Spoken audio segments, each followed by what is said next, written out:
Hey guys, today I have a video that I've been so excited to do for ages now. It's a makeup do's and don'ts or makeup mistakes to avoid. Now obviously I have extremely hemmed it up on this side, which is the don'ts if you haven't figured that out yet. But I have exaggerated that so you can really see the makeup mistakes and how one application tip can affect your whole face. So let's get into the video.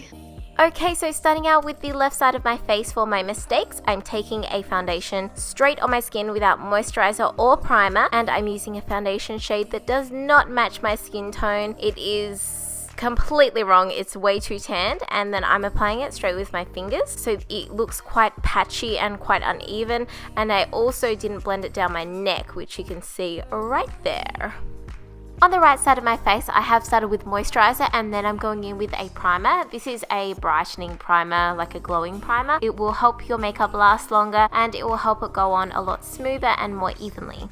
Next up, I'm going in with a foundation that I know matches my skin tone when I am fake tan. Tan just doesn't stick to my face if you're wondering why it's so white. So I'm going in with my damp beauty blender, which will smooth everything out and apply it evenly and flawlessly for a perfect base.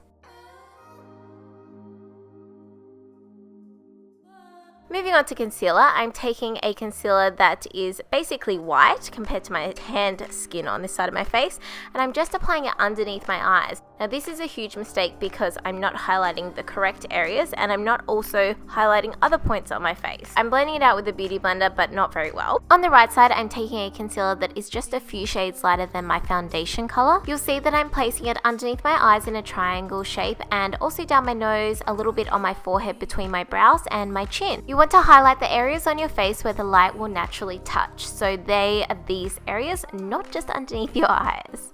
Now this can look really good if done well, but I'm taking this banana powder over that concealer and intensifying that highlight underneath the eye. As you can see, there's a harsh line there between the foundation and the concealer. It's not blended well and it looks too harsh. On the right side, I'm applying a translucent powder to set the concealer. I'm baking as such, which will set the concealer so it doesn't crease underneath my eyes, and it will also brighten up the area. So just leave it on there for a little bit and then brush it off with a brush. For the right side, I'm taking a skin tone colored powder and I'm setting the rest of my face. On the left side of my face, I'm not going to set it with powder. Instead, I'm going to go straight onto contouring and contour with a bronzer.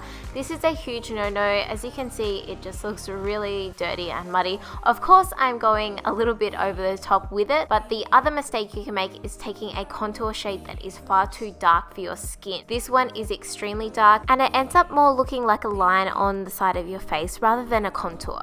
For the right side of my face, I'm taking a bronzer which will warm up the skin tone and give my face like a little bit of a sun-kissed glow, which is what a bronzer is meant to do. Then I'm going in with two contour shades and using a more precise brush, I'm going to contour around the edges of my face, down my cheekbones and my jawline. Layering up the different shades of contouring and bronzing will just give it more of a realistic and flawless effect. I'm actually taking a smaller eyeshadow brush and contouring the right side of my nose. I feel like if you contour, you need to contour everywhere, which includes your nose. And then I'm taking a lighter color and blending it down the center of my nose. As you can see, contouring the wrong way to contouring the right way. The next mistake is taking a blush that is far too light for my tanned skin on this side, and I'm also applying it right on top of the contour and below the apples of my cheeks, so not in the right position. On the right side, I'm taking a nice warm toned blush which has a little bit of shimmer to it and applying it on top of the contour and on the apples of my cheeks. Now you can see here for my brows, I'm taking a shade that is far too dark and warm toned and it does not match my hair at all. I'm also overdrawing them and making them look really blocky and not faded out and natural. On the right side, I'm first brushing out my brows and then I'm going in with a two-color powder system. So taking the lightest color and filling in the front part of my brow. You'll notice at the front it's kind of faded out and not blocky. And taking the darker color and filling in the tail of my brow and then setting everything with a brow gel on this side, and I have not set the other side.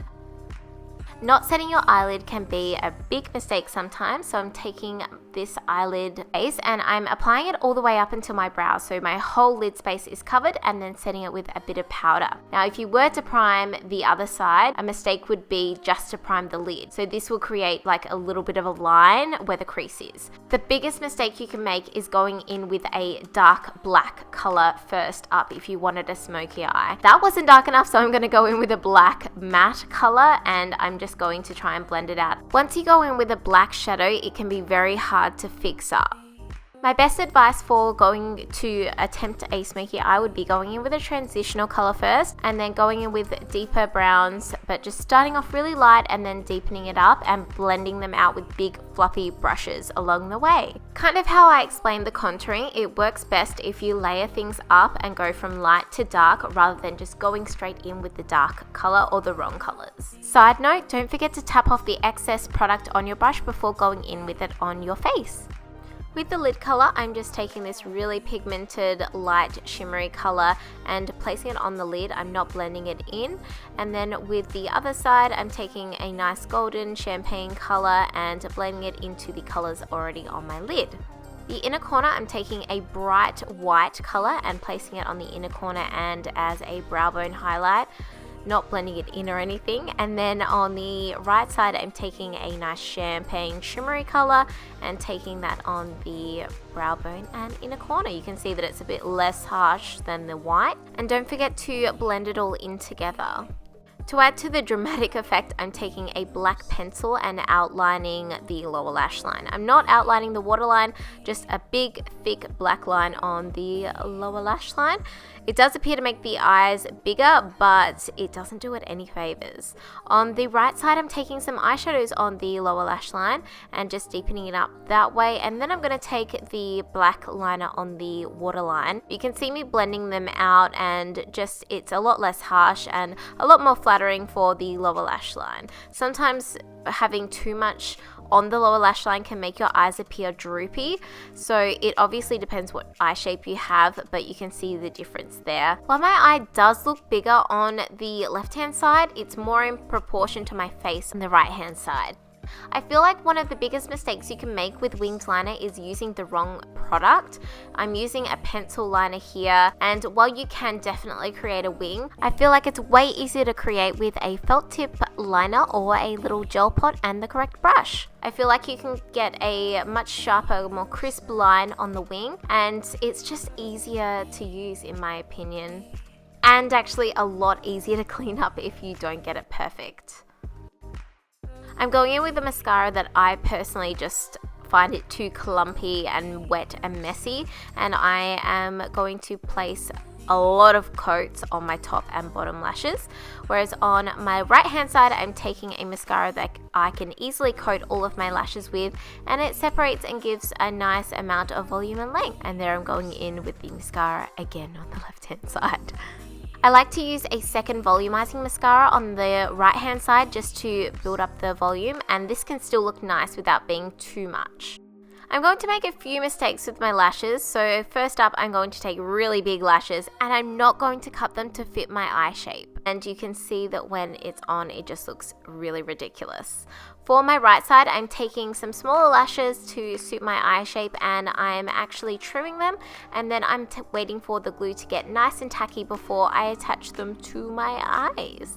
We've all done it, we've all worn too much highlighter, we've all got a little bit carried away, but what it actually does is it accentuates all of the flaws on your skin, so all of the lumps and bumps. So you want to just take a nice fan brush or a little brush and just apply it to the high points of your cheek, nose, cupid's bow, and maybe a little bit above your brow, but not go overboard. Another makeup mistake we are all pretty much guilty of is overlining our lips. I'm taking this darker nude pencil and I'm very much so overlining my lips, and on the right hand side I'm just slightly overlining them. I don't actually have a very defined lip line, so I just take it to the edge of where it finishes, and then taking a nude lipstick over the top, what I'm going to do is blend it in with my finger on the right hand side, but I'm going to leave it as like a dark line and then a nude on the inner bit of my lip on the mistake side.